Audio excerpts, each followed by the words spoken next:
Bonjour, nous nous retrouvons une nouvelle fois sur le salon Financium organisé par la DEFCG. J'ai le plaisir d'être désormais avec Élise Herbs. Tu es directrice financière d'Electra. Bonjour Élise, merci beaucoup d'être parmi nous. Bonsoir. Et surtout, ta grosse actualité de la journée, c'est que tu es nominée pour le prix du jeune directeur financier de l'année. Alors, la question est toute trouvée. Finalement, quel message tu as envie de faire passer à travers cette visibilité qui t'est offerte aujourd'hui? Merci beaucoup, bonsoir. Il y a un message que j'aime bien faire passer quand je parle du directeur financier, c'est l'importance de tabler aussi sur la créativité, d'être ingénieux sur les mécanismes. On peut être novateur dans les concepts, dans les outils, au même titre que d'autres activités que d'autres équipes qui sont peut-être plus en avance justement sur la digitalisation, les outils.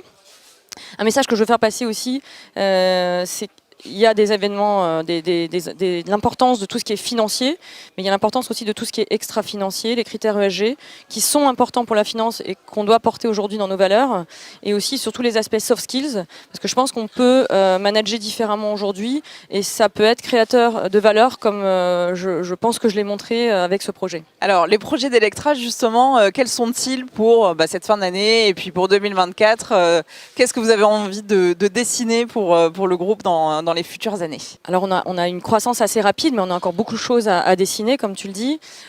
Déjà, on a une phase importante aujourd'hui de structuration, de consolidation des acquis.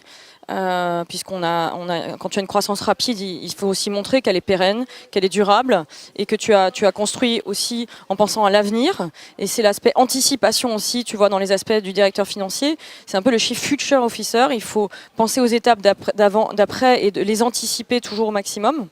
Et donc aujourd'hui, on a 130 stations, mais on veut en déployer plus de 600 à 800 en 2025 et plus de 2200 en 2030. Donc c'est un gros objectif. On a plus de 8 pays couverts aujourd'hui. Donc forcément, le chemin est encore long. Il y a des histoires aussi de consolidation sur le marché. Il y a des problématiques qui sont des problématiques nouvelles par rapport à ce qu'on a connu depuis 2 ans et qui forcément s'anticipent avec beaucoup d'avance. Merci beaucoup Élise d'avoir été parmi nous. On te souhaite une bonne chance pour ce prix. On va voir les résultats dans très peu de temps. Puis on se revoit de toute façon sur Financium 2024.